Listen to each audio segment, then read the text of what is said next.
யோசுவாவின் புஸ்தகம் கற்றுக் கொடுக்கும் பாடங்கள் என்ன? முதலாவது, இதை எழுதியது யார்? யோசுவாவின் புத்தகத்தை எழுதியது யோசுவாதான். எப்படி சொல்ல முடியும்?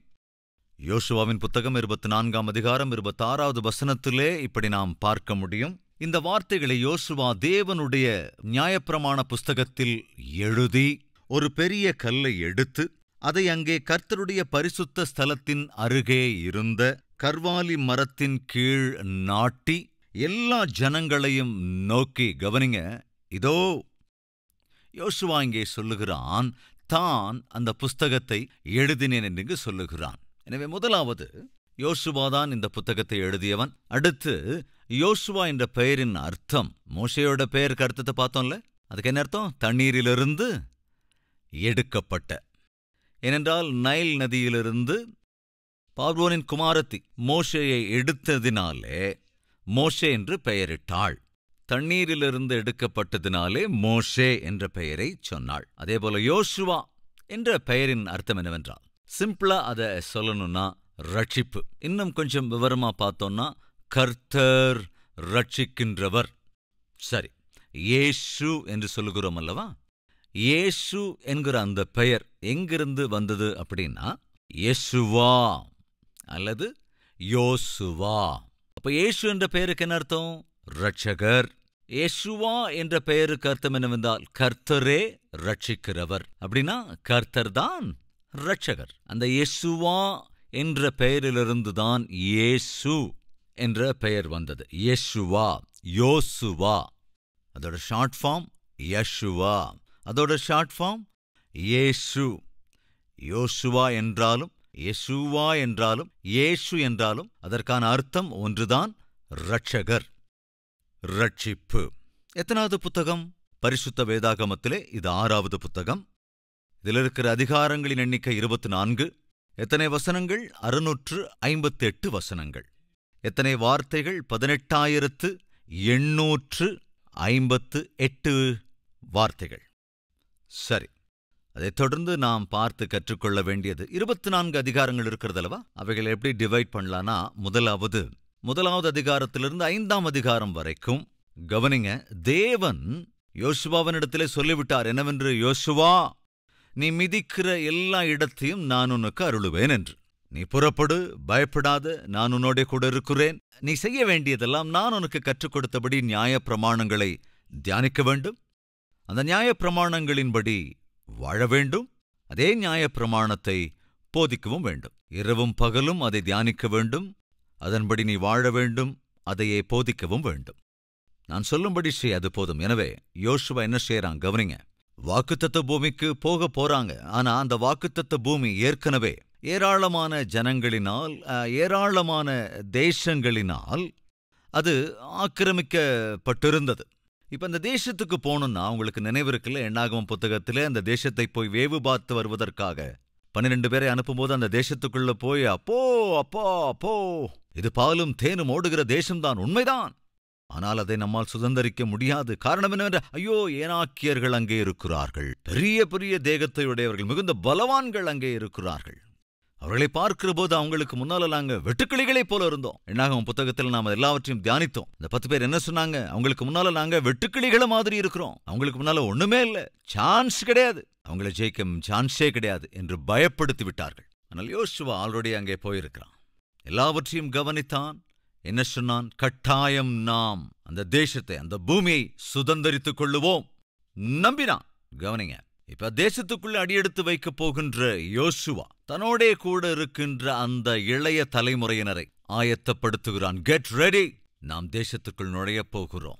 சத்துருக்கள் அங்கே இருக்கின்றார்கள், நமக்கு எதிராய் எழும்புவார்கள், நீங்கள் பயப்படக்கூடாது. டோன்ட் பி அஃப்ரைட், தேவன் நம்மோடே கூட இருக்கிறார், நமக்கு அவரே ஜெயத்தை அருளுவார் என்று சொல்லி, இந்த முதல் 3 அதிகாரங்களிலே நாம் தெளிவாக என்ன பார்க்கிறோம் என்றால், ஆயத்தப்படுத்துதல்.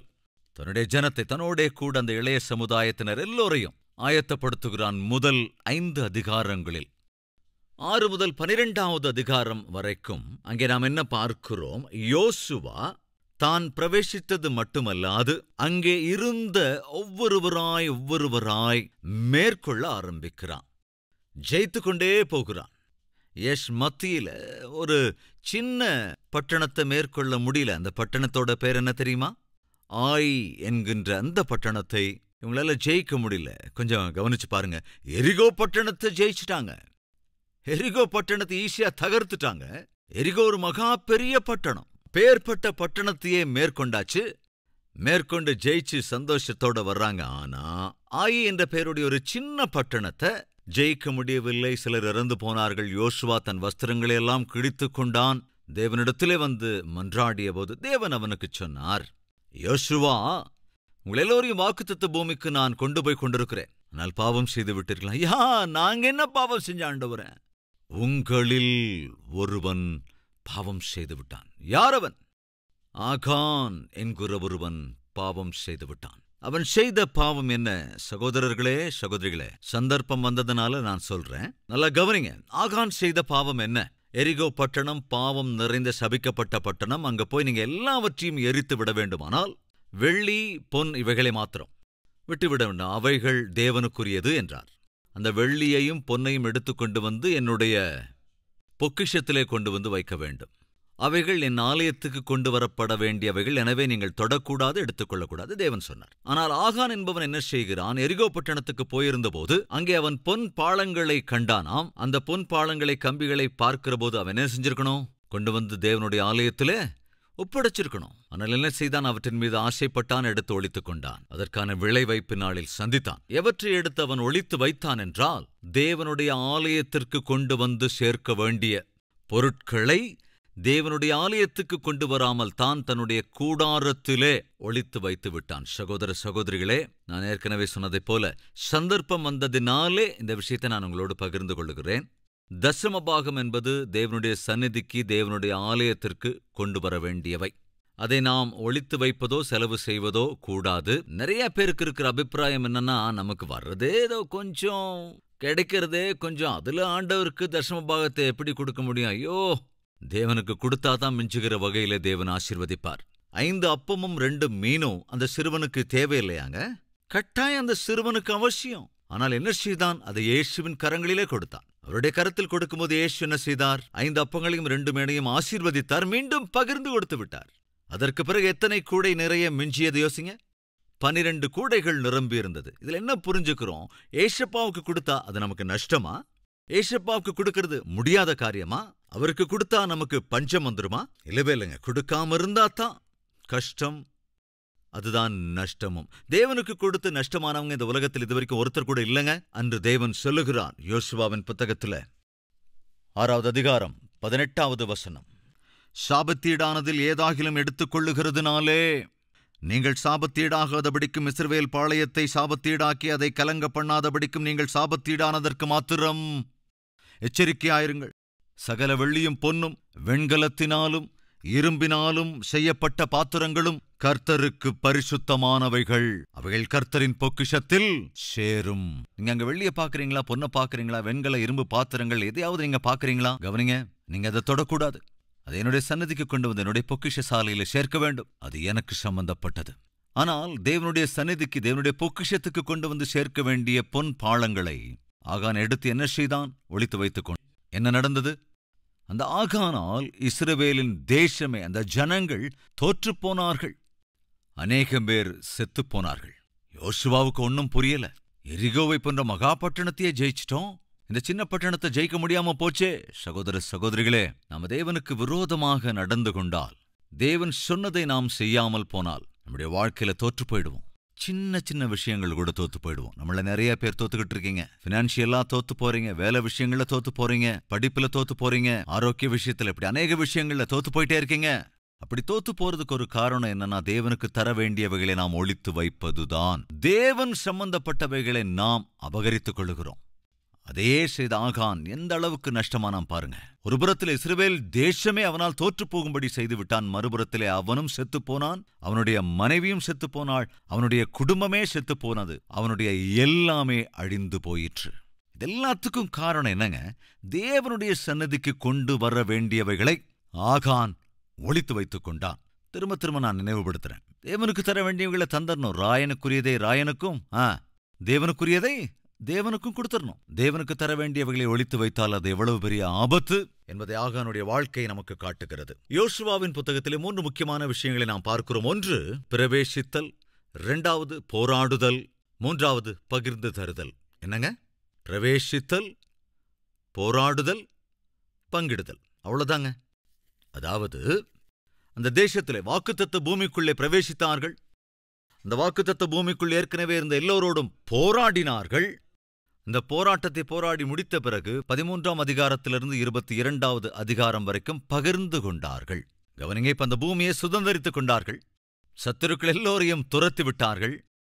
இப்பொழுது 12 கோத்திரத்தாருக்கு 12 பகுதிகளை பகிர்ந்து கொண்டார்கள். அந்த பகிர்ந்து கொண்டதுதான் 13ஆம் அதிகாரத்திலிருந்து 22ஆம் அதிகாரம் வரைக்கும் நாம் பார்க்க முடியும். திரும்ப ஒரு தடவை முன்னாலிருந்து வரலாம். ஆதியாகமம் ஆரம்பம், யாத்துராகமம் வேறு பிரித்தல், லேவியராகமம் பரிசுத்தம், எண்ணாகமம் பிரயாணம், உபாகமம் உபதேசம், யோசுவாவின் புத்தகம் பிரவேசம், போராட்டம், பகிர்ந்து கொடுத்தல். சோ இதுதான் யோசுவாவின் புத்தகத்துக்கு வரும்போது நீங்க புரிஞ்சு கொள்ள வேண்டியது வெரி சிம்பிள். எந்த பூமியை தேவன் வாக்கு பண்ணி இருந்தாரோ, எந்த தேசத்தை தருவேன் என்று ஆபிரகாமுக்கு தேவன் வாக்கு பண்ணியிருந்தாரோ, அந்த தேசத்தை இதோ தேவன் யோசுவாவின் மூலமாக இஸ்ரவேலின் ஜனங்களை அந்த தேசத்திற்கு கொண்டு போய் விட்டார். 1 பிரவேசித்தார்கள், 2 அங்கிருந்தவர்களோடு போராடினார்கள், 3 அந்த பூமி அனைத்தையும் பகிர்ந்து கொண்டார்கள், 4 23 மற்றும் 24வது அதிகாரங்களிலே இருக்கிற பிரஜைகள் எல்லோருக்கும் யோசுவா ஒரு செய்தி கொடுக்கிறான். அந்த செய்தி என்னவென்றால், நானும் என் வீட்டாருமோவென்றால் கர்த்தரையே சேவிப்போம் என்ற அற்புதமான ஒரு செய்தியை அவர்களுக்கு கொடுத்து, நீங்கள் என்ன செய்ய போகிறீர்கள்? நானும் என் வீட்டாருமோவென்றால் கர்த்தரைத்தான் சேவிப்போம் என்றால் நீங்கள் என்ன தீர்மானம் எடுத்துக்கொள்ளப் போகிறீர்கள்? அந்த அற்புதமான செய்தியோடு கூட, ஆல்டர் காலோடு கூட யோசுவா கர்த்தருக்குள் நித்திரையடைந்தான். யோசுவா நித்திரையடையும் போது அவனுக்கு 110 வயதாக இருந்தது. மோசே மரித்தபோது அவனுக்கு 120 வயதாகி இருந்தது. அதாவது உபாகமம் புத்தகத்திலே மரிப்பதற்கு முன்பு மோசே கொடுத்த செய்தியினுடைய சாரம்சம், யோசுவா புதிய தலைமை பொறுப்புக்கு வந்து அந்த ஜனங்கள் எல்லோரையும் அழைத்துக் கொண்டு பிரவேசித்தான், அங்கிருந்தவர்களோடு போராடினான், சுதந்திரித்துக் கொண்ட அந்த பூமி எல்லாவற்றையுமே கூட 12 கோத்திரத்தாருக்கு பகிர்ந்தும் கொடுத்து விட்டான். தேவன் தன்னிடம் ஒப்படைத்த பணியை நேர்த்தியாய் முடித்தான். இந்த உலகத்திற்கு அற்புதமாய் சாட்சி சொன்னான், நானும் என் குடும்பத்தாரும் கர்த்தரையே சேவிப்போம் என்று. நாமும் ஜெபிக்கலாமா?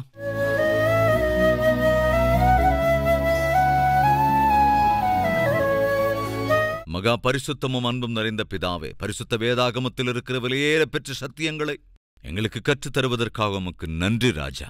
எங்கள் ஒவ்வொருவரையும் அப்பா பரிசுத்தமாக்குங்க ராஜா.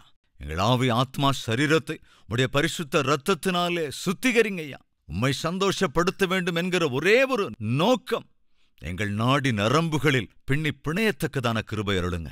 உம்மை சந்தோஷப்படுத்துவதுதான், உம்மை கனப்படுத்துவதுதான், உம்மை மகிமைப்படுத்துவதுதான், உம்முடைய சித்தத்தின்படி செய்வதுதான் எங்களுடைய வாழ்க்கைக்கு ஆசீர்வாதம். அதுதான் எங்களுக்கு அவசியமும் கூட. இந்த கிருபை எங்களுக்கு அருளுங்க ராஜா. சுவிசேஷத்தை தானம் செய்கிறவர்களை முழு இருதயத்தோடு ஆண்டவரே, ஊழியத்திற்காக ஜெபிக்கிறவர்களை ஆண்டவரே நீர் ஆசீர்வதிக்கும்படி ஜெபிக்கிறேன். அநேகருக்கு ஆசீர்வாதமாயிருக்கிற கிருபை அருள வேண்டும் என்று இயேசுவின் நாமத்தில் வேண்டிக் கொள்ளுகிறோம் பிதாவே. ஆமென். எங்கள் முகவரி: கல்வரி, தபால் பெட்டி எண் 30, குக்கட்பள்ளி, ஹைதராபாத் 72.